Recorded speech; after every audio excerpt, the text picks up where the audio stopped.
ரோமருக்கு எழுதின நிருபம் 12ஆம் அதிகாரம் 2ஆம் வசனம். நீங்கள் இந்த பிரபஞ்சம் என்னது? உலகம். இந்த உலகத்தால் உருவாக்கப்படாமல், be not formed to this world. உலகத்திற்கு ஒத்த வேஷம் தெரியாமல்னா, இன்னொரு வார்த்தை, உலகம் நம்மை உருவாக்க கூடாது.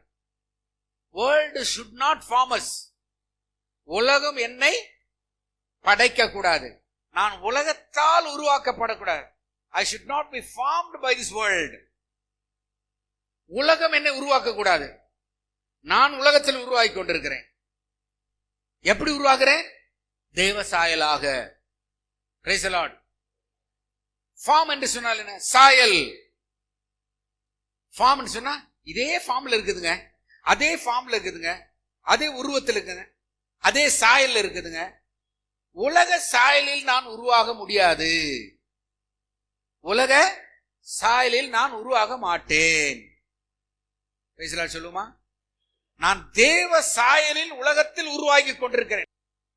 But be transformed by the renewing of your mind, that ye may prove what is the good and acceptable and perfect will of God. மறு உருவமாகுங்கள். Be transformed. Be not conformed or be not formed, but be ye transformed. நீங்கள் மறு உருவமாகுங்கள். எல்லாம் கவனிக்க வேண்டும். உலகத்தால் உருவாக்கப்படக்கூடாது. இரண்டாவது, மறு உருவமாக வேண்டும். மறு உருவம் என்றால் சொன்ன என்ன? ஆதியாகமம் 1:26. நமது சாயல், நமது ரூபம், image and likeness. What the word says, we will form the believer, we will form the ministry, we will form individual, but God says we will form man in my own image, in my likeness. உலகத்துக்கும் தேவனுக்குள்ள வித்தியாசம் பாருங்க. உலகம் நம்மை உருவாக்குகிறது, ஆனால் தேவன் அவருடைய ரூபத்தில் உருவாக்குகிறார். உலகம் உலக சாயலிலே நம்ம உருவாக்க விரும்புகிறது. அவர் சொல்லுகிறார், நமது சாயலின் படி, நமது ரூபத்தின் படி மனுஷனை உண்டாக்குவோமாக. ஆனால் ரோமர் 12:2 நீங்கள் இந்த பிரபஞ்சத்துக்கு ஒத்த வேஷம் தெரியாமல், இந்த பிரபஞ்சம் உங்களை உருவாக்காமல், இந்த பிரபஞ்சத்தினுடைய சாயலில் நீங்கள் உருவாகாமல்.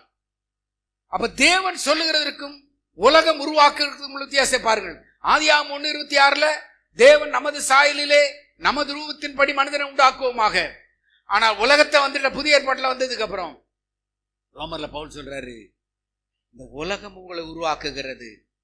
உலக சாயலில், உலக ரூபத்தில் கர்த்தர் சொல்லுகிறார், நான் உருவாக்குகிறேன் என்னுடைய சாயலில், என்னுடைய ரூபத்தின் படி.